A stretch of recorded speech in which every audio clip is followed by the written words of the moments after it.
Okay, so the goals of this talk is to review the 3 most common types of skin cancer, which are basal cell, squamous cell, and melanoma.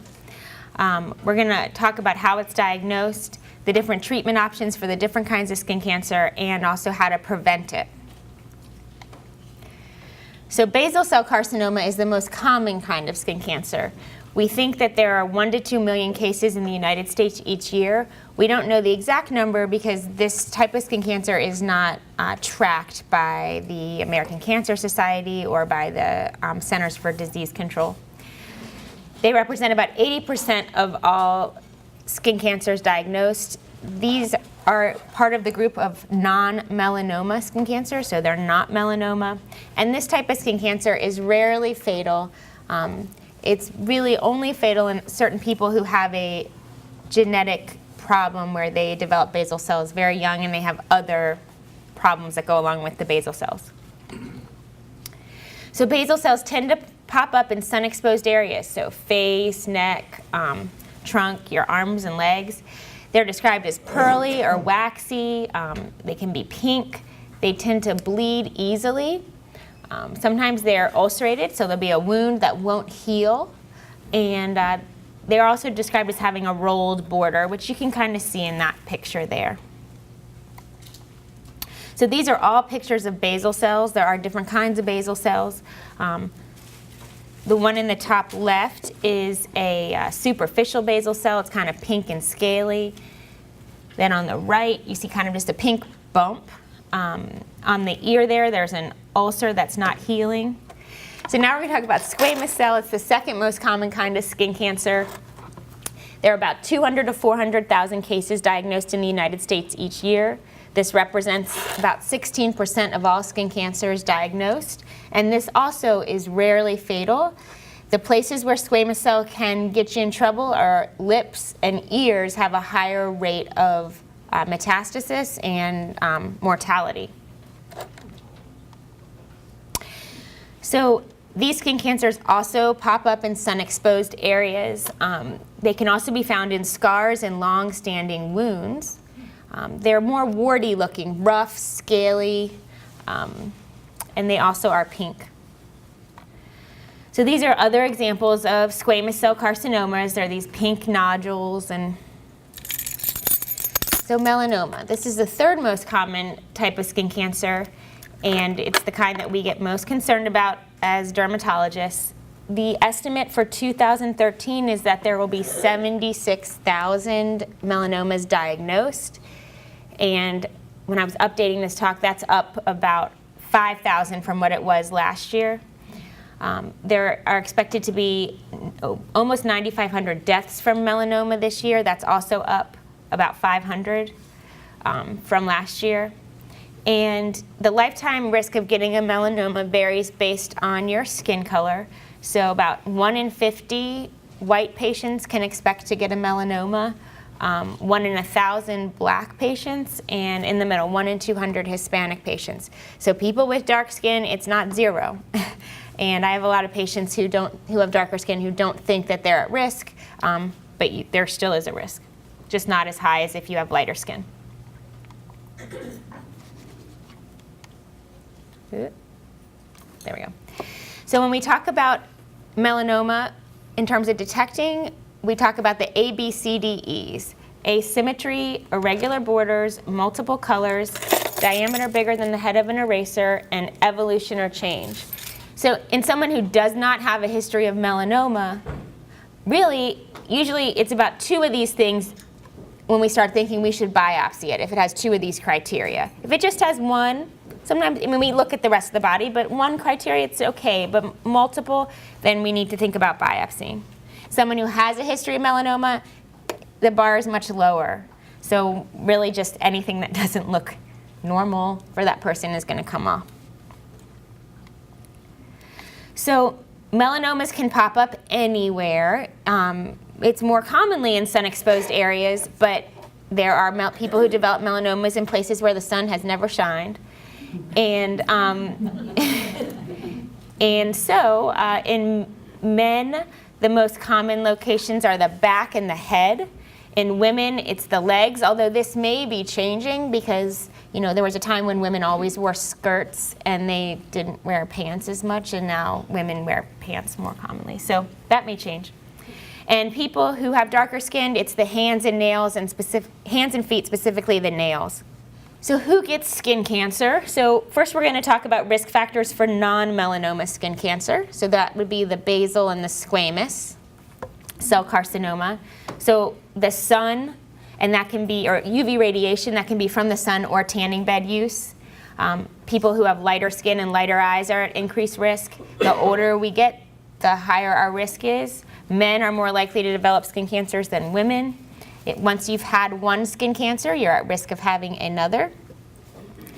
If you've had radiation treatment for cancer, you're at increased risk. I have several patients who develop basal cells, especially in radiation fields, which is usually much better than whatever cancer they had in the first place that they needed the radiation for. So it's not a reason not to get radiation, but it's something that people need to know.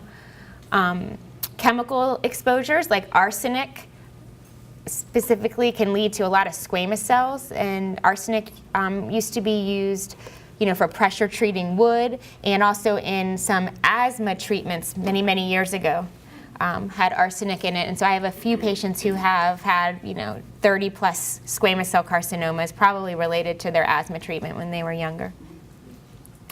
Immunosuppression, so people who have had transplants and are on immunosuppressants, they're at much higher risk of getting skin cancers. Squamous cell is the most common one they can get, but also basal cells and melanoma. History of human papillomavirus, that's the wart virus in the genital area, can lead to squamous cells there. And smoking is a risk factor for squamous cell on the lip. Oh, wrong button. So now we're going to talk about risk factors for melanoma, and these are a little bit different than the ones that we just talked about for non-melanoma skin cancers. So UV radiation is also a risk factor for melanoma, but it's different. So the farmer who was out, day after day for many years, very likely to develop squamous cell and basal cell carcinoma.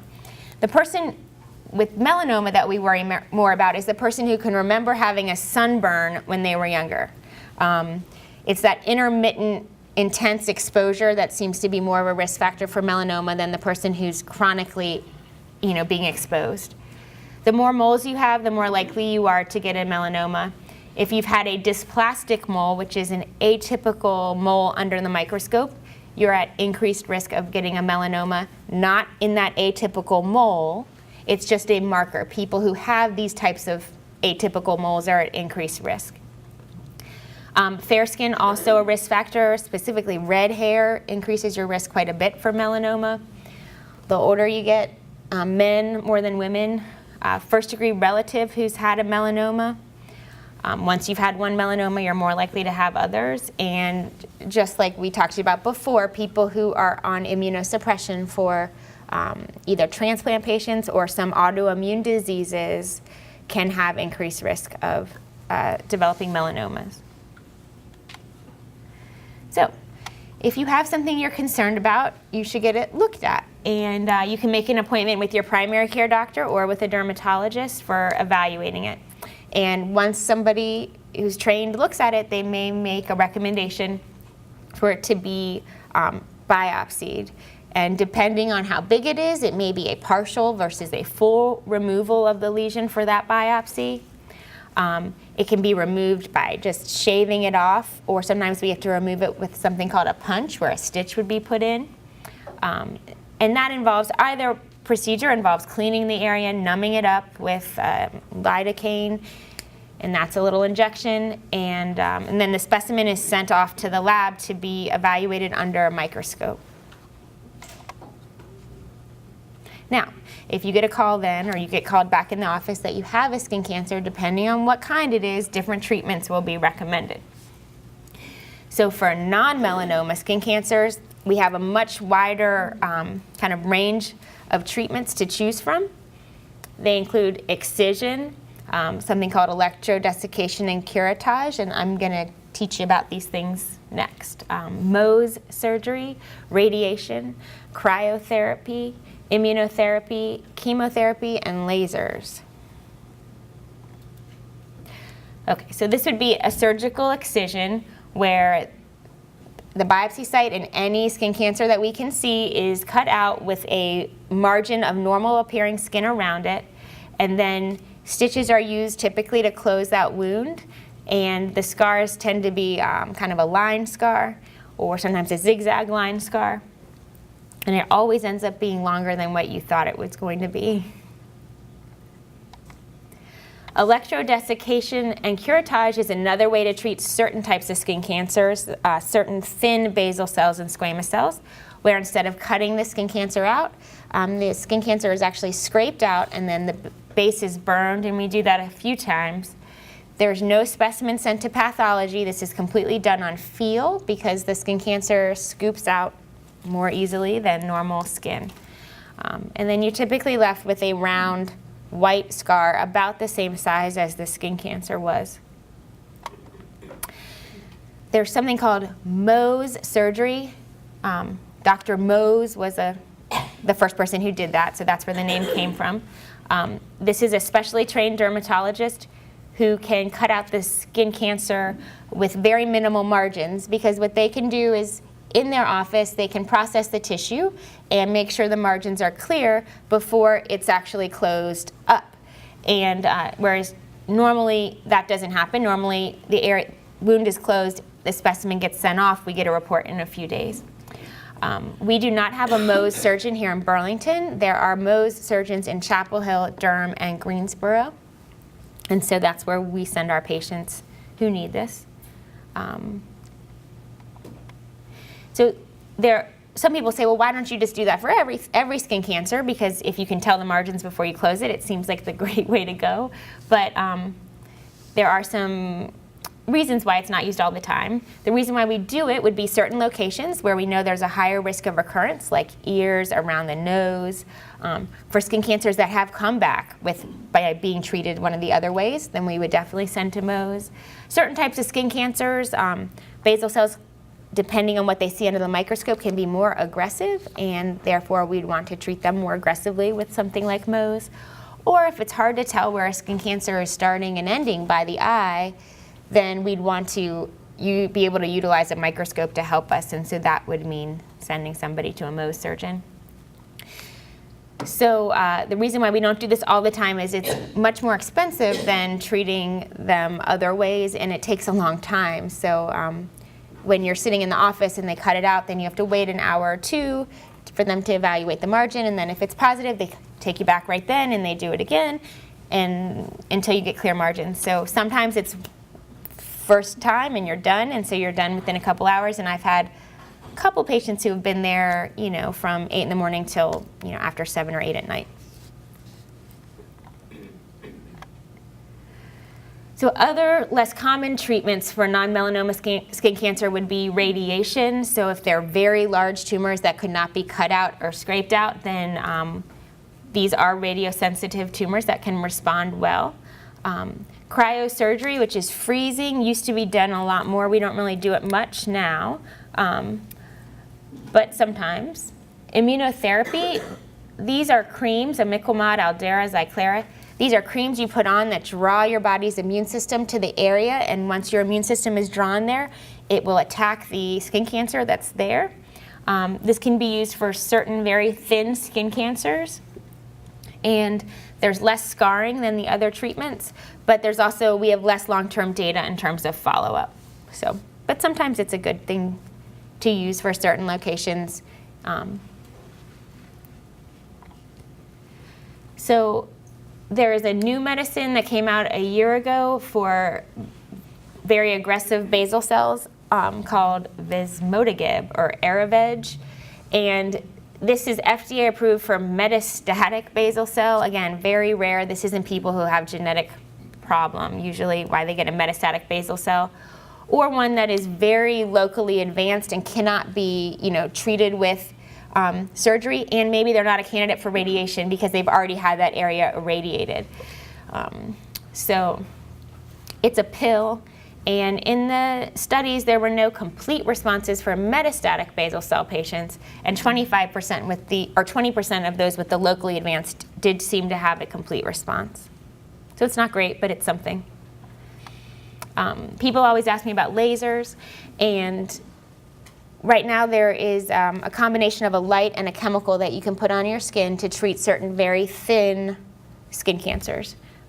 Again, kind of like with the immunotherapy, we don't have a lot of long-term data because these are new treatments, but within the next 5 to 10 years we will. Okay, so now we're going to talk about melanoma treatment. There's not as much to talk about because it's a surgically treated type of cancer. And the margins that we take, so the normal skin around the skin cancer, we take a much larger piece of that than we would for a non-melanoma skin cancer. And that margin of normal skin depends on how deep the melanoma is. So the deeper the melanoma, the larger the excision is going to be. And then depending on the depth of the melanoma and certain high-risk features that we can see under the microscope, some patients are advised to talk to somebody about getting a sentinel lymph node biopsy, which means they will have the lymph node that drains the area of the melanoma removed surgically and examined under a microscope to see if any melanoma has spread to that lymph node. Because if the melanoma has spread to the lymph node, then they're in a higher stage and will require more treatment, non-surgical treatment, if they want to do that. So for those who have advanced melanoma, so these are ones who have a positive sentinel lymph node, or even worse than that would be somebody who you can feel, the lymph node with the cancer in it. You don't even need to look under a microscope, or it's spread to other parts of their body, like their brain or their liver or their bones. There are different options. One is this immunotherapy that we talked about before, but the difference this time is this is a systemic immunotherapy. So these are injections or pill you might take that triggers your immune system, kind of turns it up a lot so that it'll attack the cancer. There are chemotherapy, but it's not very effective for melanoma. Radiation can use mainly for palliation, so making somebody feel better but not going for a cure. And then there's something called limb perfusion. So if somebody has a melanoma on their arm that has spread kind of up the arm, then they can essentially they put a tight rubber band around the arm to keep the circulation in the arm just in the arm and not spreading throughout the body, and then they inject very high doses of potent chemicals in that arm to try to kill the cancer, but you wouldn't want that going throughout your body because it would cause too much harm. So there were 2 new medicines approved for the treatment of this advanced melanoma 2 years ago. One is called ipilimumab, or Yervoy, and this was approved for metastatic or unresectable, so it can't be cut out melanoma. And it's okay. I mean, the average survival was 10 months for patients treated versus 6.5 months in those who didn't get that medicine, but still it's not great numbers. And the 1-year survival was 45% versus 25%. And then there's vemurafenib or Zelboraf, and that's for certain melanomas that have this BRAF mutation, and the survival there was 15.9 versus 8 months. So it's something, but it's not like a cure. So precancer. A lot of times people say, oh, I've had precancers, and I think sometimes we, in efforts of being simple, we kind of misinform patients when we're describing things, and people come out with this understanding that they have something that they haven't had or so forth. But there is no such thing as a precancer for a melanoma. Dysplastic or atypical mole, nevi is the medical word for mole, we talked about before as being a risk factor. So if you have funny looking moles, like these big, and sometimes they look like fried eggs, if you have them, then you're at risk of getting a melanoma anywhere on your body. It's not that that funny looking mole is going to turn into one. We don't know that. That's never been shown to happen. 50% of melanomas pop up in a mole you've had forever, and 50% are a new spot that pops up. So it can go either way. Then there's something called melanoma in situ. That is actually a melanoma. That's a thin melanoma, not a pre-melanoma, but a very thin, non-invasive melanoma. There's no precancer for a basal cell, but there is a precancer for squamous cell, and that's called actinic keratoses. And they're these like little kind of rough, they almost feel like little spires or little grains of sand.